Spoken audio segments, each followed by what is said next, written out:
Bonjour à toutes et à tous, j'espère que vous allez bien. Bienvenue dans cette toute nouvelle vidéo, une vidéo dans laquelle j'ai décidé de vous présenter un outil connu depuis de nombreuses années, mais qui souvent est mal utilisé et de ce fait n'apporte pas les résultats escomptés. Mais avant ça, pensez à rejoindre le canal Telegram ainsi que la formation gratuite. Cela vous permettra de découvrir mon quotidien de trader avec mes réussites, mes échecs, ainsi que du contenu éducatif. Pensez également à mettre un maximum de likes pour cette vidéo, ça fait toujours super plaisir. Un petit commentaire histoire de faire travailler l'algorithme. Et enfin, abonnez-vous pour ne pas manquer les prochaines vidéos. Et quant à moi, je vous dis à tout de suite juste après l'intro. Alors, nous voici sur mon écran et nous allons voir quel est ce fameux outil, comment l'utiliser du mieux possible pour tout simplement en tirer profit. Mais avant ça, de quoi avons-nous besoin pour pouvoir l'utiliser? Eh bien, premièrement, nous avons besoin d'un graphique en chandelier japonais, donc comme on peut le constater juste ici, avec la représentation visuelle en chandelier japonais. Ensuite, en deuxième, nous avons besoin également d'une unité de temps relativement importante, comme par exemple le daily, mais ça peut également être le 4 heures ou le 1 heure, ou à contrario le weekly et le monthly. Et enfin, nous avons besoin tout simplement de l'outil qui est les fourchettes d'Andrew et que l'on retrouve juste ici dans le deuxième onglet avec la flèche dans la catégorie fourche et fourchette. Donc un outil qui va se représenter visuellement de la sorte. Voilà de quoi nous avons déjà besoin pour pouvoir utiliser cet outil et pour pouvoir l'appliquer correctement. Ensuite, nous allons devoir apprendre trois types de configurations différentes, à savoir une configuration de neutralité, une configuration de hausse et une configuration de baisse. Ici, juste à droite de mon écran, nous avons donc la configuration de neutralité. Alors par quoi est-ce qu'elle se définit? Eh bien, tout simplement par un premier point, un deuxième point qui va être plus haut que le premier point, et par un troisième point qui va être plus bas que le deuxième point et plus bas que le premier point. Et lorsque nous avons ça, nous pouvons tout simplement tracer la fourchette d'Andrew dans une configuration de neutralité.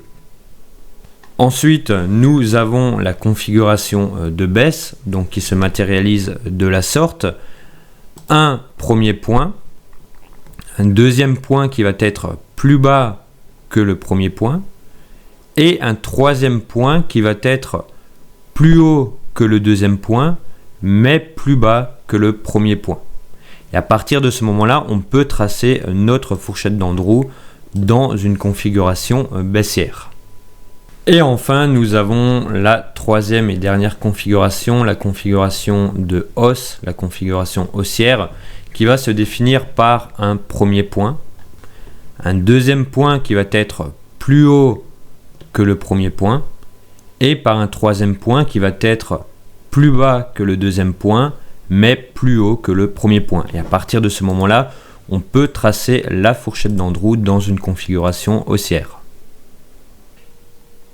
Et maintenant que nous savons de quel outil il s'agit, de quel type de configuration il existe, ainsi de comment les identifier, eh bien tout simplement nous allons passer à la pratique encore une fois sur l'AUD USD. Ici par exemple nous pouvons constater donc un niveau plus bas. Donc ici nous pouvons constater un point ici, un deuxième qui est plus haut que le premier et un troisième qui est plus bas que le deuxième mais plus haut que le premier. Et à partir de ces trois points nous pouvons tout simplement les relier avec la fourchette d'Andrew comme ceci, et cela nous donne tout simplement une prolongation de trendline parallèle entre elles, et cette prolongation, ou plutôt ces prolongations, nous pouvons les utiliser dans notre trading. Par exemple ici, il aurait été possible par exemple d'acheter le marché à ce niveau-là, en plus sur un avalement, et de clôturer ce trade à la touchette de cette trendline. Il aurait été également possible d'acheter le marché directement ici, bougie de contrôle sur cette trendline, et de clôturer, pourquoi pas, à la touchette du niveau médian plutôt de la trendline médian. Voilà pour un premier exemple. Alors des exemples comme ça, nous en avons différents. Nous en avons par exemple un qui est juste ici avec toujours ce fameux niveau, le premier niveau, le deuxième qui est plus haut et le troisième qui est plus haut que le premier mais plus bas que le deuxième. Donc tout simplement la possibilité de les relier et d'avoir au final cette fourchette d'Andrew qui nous donne des potentiels points d'entrée, ici en l'occurrence des points d'achat, et également des potentiels points de sortie, donc des points de clôture. Ici par exemple, il aurait été possible d'acheter ici et de clôturer ici. Tout comme il aurait été possible d'acheter ici et pourquoi pas, alors dans le meilleur des mondes, ça aurait été de clôturer ici, ce n'a pas été le cas, mais par rapport à la configuration que nous avions ici, de clôturer ici, tout simplement. Donc voici différents exemples. Alors nous allons encore en prendre un dernier pour la route. Tout simplement, nous allons aller un peu plus loin cette fois-ci. Nous allons prendre juste ici avec un premier point ici, deuxième point plus haut que le premier et un troisième qui est plus bas que le deuxième et plus bas que le premier. Donc cette fois-ci dans une phase de range, tout simplement, de neutralité.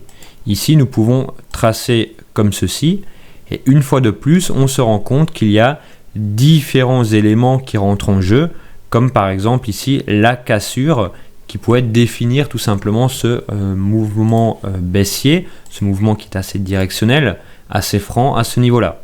Donc ici, on peut constater que nous n'avons pas eu les rebonds propices à l'achat, mais que nous avons eu une autre information qui est tout simplement la cassure ici, la validation et la prise de position baissière et surtout la prise de mouvement baissier. Voilà un peu pour les différents exemples. Nous arrivons donc déjà à la fin de cette vidéo. J'espère que ce contenu vous sera utile dans votre trading quotidien. Si vous souhaitez vous former et être accompagné, je vous encourage à rejoindre Trader Elite, un programme complet dans lequel vous aurez de la formation, vous aurez des coachings individuels, des outils, des ressources et tout le nécessaire pour atteindre vos objectifs. Sur ce, je vous souhaite à toutes et à tous une excellente fin de journée. Prenez soin de vous et soyez prudents sur les marchés.